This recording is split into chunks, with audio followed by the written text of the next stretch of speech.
कई कई फोटो आप देखेंगे तो इनके समर्थक कहेंगे कि मोदी जी शेर हैं, होंगे, हम तो इंसान हैं। और आप ये सवाल लेकर के क्यों आते हैं, मोदी नहीं तो हु? मोदी नहीं तो हु ये कहां से आ गया? तो हम लोग नेहरू जी के बाद ही पूछते नेहरू नहीं तो हु, इंदिरा जी के बाद पूछते इंदिरा नहीं तो हु। उस वक्त तो नहीं पूछ रहे थे, हु नहीं कर रहे थे। अभी ये हु क्यों कर रहे हैं? Who is this Amit Shah? Who is this? How can he से कि वो जो है 50 साल देश में राज करेंगे? और ये राज करेंगे क्या होता है? आप अकबर के औलाद हैं कि आप राज करेंगे? देश में राजतंत्र चल रहा है। ये कॉन्फिडेंस कहां से आता है? ये ईवीएम वाला कॉन्फिडेंस तो नहीं है। मैं बार बार सोचता हूं, मैं सवाल नहीं खड़ा कर रहा हूं। मैं ये सवाल पूछना चाहता हूं कि प्रधानमंत्री मुस्कुराता हुआ चेहरा, जैसा आपको पेट्रोल पंप पर दिखता होगा, वो मुस्कुराता हुआ चेहरा आपको जियो के प्रचार में दिख जाएगा, लेकिन बीएसएनएल के प्रचार में नहीं दिखेगा। मैं यही सवाल पूछ रहा हूं कि आप किसके प्रधानमंत्री हैं? आप सरकारी प्रधानमंत्री हैं कि आपका भी निजीकरण हो गया है, आपका भी प्राइवेटाइजेशन हो गया है? यह सवाल मैं पूछ रहा हूं। संसद भवन चल रहा है हमारे टैक्स के पैसों से, जनता के टैक्स के पैसों से। सरकार वेतन लेती है हमारे टैक्स के पैसे से। प्रधानमंत्री घूमते हैं, ठीक है, जहाज अदानी का है, लेकिन प्रधानमंत्री तो देश के हैं ना, हमारे टैक्स के पैसे से। और प्रचार कर रहे हैं प्राइवेट कंपनी का, ठेका दिलवा रहे हैं प्राइवेट कंपनी को। एक एक करके इस देश के सरकारी संस्थानों को बर्बाद किया जा रहा है। ये कोई कह दे कि सरकारी संस्थाएं बेकार होती हैं और प्राइवेट संस्था बहुत अच्छी होती है, फिर तो इस देश में सरकारी सरकार की भी जरूरत नहीं है। कह दीजिए कि प्राइवेट कंपनी का सीईओ बहुत परफॉर्मिंग है, इसलिए प्रधानमंत्री नहीं चुनेंगे, हम लोग सीईओ का चुनाव किया करेंगे। लगातार जो कच्चे तेल की कीमत है वो कम हो रही है, और हमारी ही तेल कंपनियां दुनिया के 15 देशों में 30 रुपए प्रति लीटर जो है पेट्रोल बेच रही है। और जब हमने यह बात पूछा तो एक जो है समर्थक गुस्सा हो गया। हम उसको भक्त नहीं कहते हैं, भक्त क्यों कहेंगे? इससे भक्त और भगवान की बदनामी हो जाएगी, तो मैं उनको भक्त नहीं कहता हूं। ये जो समर्थक हैं ये गुस्सा हो गया और बोला पेट्रोल ही पियोगे क्या? हम बोले कि स्मृति ईरानी जब यूपीए के वक्त में बढ़े हुए पेट्रोल के दाम का विरोध करती थी, उस वक्त उनका नाश्ता पेट्रोल और डीजल से ही होता था क्या? आप ये सवाल लेकर के क्यों आते हैं, मोदी नहीं तो हु? मोदी नहीं तो हु ये कहां से आ गया? हर वक्त के दौर में ऐसा हुआ है, जब किसी प्रधानमंत्री ने परफॉर्म नहीं किया है, उसके कैबिनेट ने परफॉर्म नहीं किया है, उसकी पूरी की पूरी गवर्नमेंट ने परफॉर्म नहीं किया है, तब जनता ने अपना एक नया विकल्प चुना है। हर वक्त ऐसा हुआ है।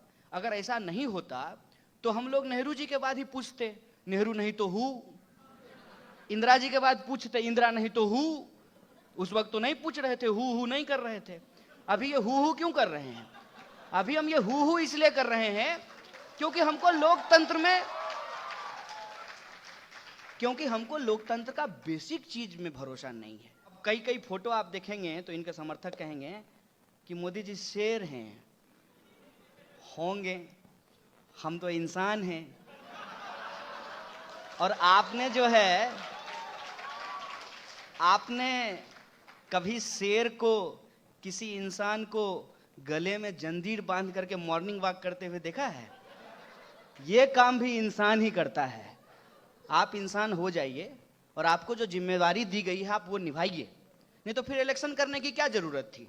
कह देते कि जब तक मोदी जी जिंदा रहेंगे तब तक प्रधानमंत्री रहेंगे। इस सवाल का जवाब ये क्यों नहीं देते हैं कि 2 करोड़ नौकरी कहां है, कहां गया काला धन? लाल किला से खड़ा होकर के झूठ बोलते हैं। इनका नाम तो Guinness book of world record में होना चाहिए। ये तो वही बात हो गई ना कि एक माँ ने जो है अपने बच्चे के लिए पतलून खरीद करके लाया, पतलून थोड़ा छोटा हो गया, बच्चा जब उसको पहना तो पता चला कि पतलून छोटी हो गई है। तो माँ जो है बच्चा को समझाने लगी, बेटा आजकल यही फैशन है, आमिर खान को नहीं देखे हो? मने धोती फटी हुई है तो धोती से जो है रुमाल बना करके आप उसके रुमाल होने के फायदे गिना रहे हैं। जो वादा आपने किया था वो तो नहीं हुआ, काले धन वापस नहीं आए, आतंकवाद की घटना नहीं रुकी। ये जो हो रहा है इसका मतलब यह है कि नोटबंदी विफल हुआ है। और जीएसटी की तो हालत पूछिए ही मत। जीएसटी की सफलता के बारे में यदि कोई आपको कहे कि नहीं सफल हो गया है, उसको पकड़ करके किसी भी रैंडम बाजार में किसी दुकानदार के सामने खड़ा कर दीजिए, वो आदमी उस वक्त डेमोक्रेसी में भरोसा नहीं दिखाने वाला है। किसी भी छोटे दुकानदार से जो है, छोटे व्यापारी से, छोटे उद्योगपति से आप उनका दर्द पूछ लीजिए। बेचारा मारवाड़ी लोग ट्रेडिशनली इनको वोट देता आया था, अब वो भी कह रहा है कि ठगा, मतलब व्यापार में हम दूसरे को बेवकूफ बनाते थे, ये जो है सरकार में हमको बेवकूफ बना दिया है। जीएसटी फूस, नोटबंदी फूस, 2 करोड़ नौकरी मिल रही है किसी को, 2 करोड़ नौकरी फूस। तो अब ये क्या कर रहे हैं, अब ये कह रहे हैं कि हम तरह तरह का योजना लागू कर रहे हैं। बता नहीं रहे हैं कि योजना क्या है, उसका डिटेल नहीं बताते हैं। और इन चीजों पे जब आप सवाल खड़ा करेंगे तो तुरंत कह दिया जाएगा कि पाकिस्तानी हो, पाकिस्तान चले जाओ। मुझे पता ही नहीं था कि हम पाकिस्तानी हैं। ये सरकार आई है तो बहुत सारे लोगों को पता चला है कि अपने ही देश में उनको पाकिस्तानी साबित किया जा रहा है। मीडिया की हालत आप देख लीजिए, जो सवाल पूछता है उसको कहता है पहले चुप हो जाओ, नहीं मानता है तो कहता है ठीक है नौकरी से बाहर जाओ, तब भी नहीं मानता है, आकाश की तरह जो है यूट्यूब चैनल बना लेता है। आएगा किसी दिन आएगा लोकतंत्र का हिसाब लेने। ये बहुत गंभीर बात है। और ये कहा गया कि आप सरकार के प्रति हमलावर मत होइए, अगर हमला करते भी हैं तो प्रधानमंत्री का नाम मत लीजिए। हैरी पॉटर देखे हैं, वोल्डेमॉर्ट का नाम, क्या नाम था उसका, वोल्डेमॉर्ट ही नाम था ना, उसका नाम लेने से उसका ताकत बढ़ जाता था। ये प्रधानमंत्री नहीं है, वोल्डेमॉर्ट है। क्यों नाम नहीं ले सकते हैं? No, I am asking a simple question. अब आप एक बात विचार करके बताइएगा कि गांधी जी के पास मोदी जी जाते हैं 2 तारीख को, अभी आएगा तो जाएंगे, माला चढ़ाने के लिए। अगर गांधी जी होते, और आप यदि आत्मा में भरोसा करते हैं और पुनर्जन्म में भरोसा करते हैं, तो आप इमेजिन कीजिए, थोड़ी अपनी कल्पना शक्ति बढ़ाइए कि गांधी जी जो है उस समाधि में हैं, तो गांधी जी क्या सोचते? अरे मूर्ख, हम देश के लिए सूट खोल दिए और तुम जो है देश बेचने के लिए सूट पहन लिए। यही सवाल है ना।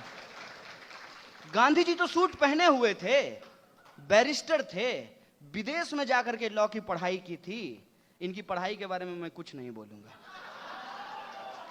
इनकी डिग्री पे भी मैं सवाल नहीं खड़ा करूंगा। ये जो है सरकार में आकर के सूट पहन लिए, जिस तरीके से वननेस लोगों के ऊपर थोपा जा रहा है in the name of Indian culture, ये इंडियन कल्चर नहीं है, ये हमारा कल्चर कभी भी नहीं रहा है।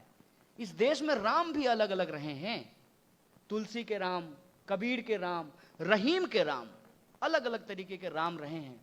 और ये जो हमारी विविधता है, इस विविधता को खत्म करके दरअसल ये राम के नाम पर नाथूराम की संस्कृति हमारे ऊपर थोपना चाहते हैं। इसीलिए मैं आप तमाम लोगों से ये अपील करने आया हूं कि मैं एक तरफा बात नहीं करूंगा, आप भी बोलिए। मैं जो कहता हूं यह जरूरी नहीं है कि आप हर बात से सहमत हो जाइए, लेकिन मैं आपको एक भरोसा दिलाना चाहता हूं कि मैं हमेशा आपके इस असहमत होने के अधिकार के साथ खड़ा रहूंगा। इन्हीं शब्दों के साथ मैं अपनी बात को खत्म करता हूं। शुक्रिया। इनकलाब जिंदाबाद।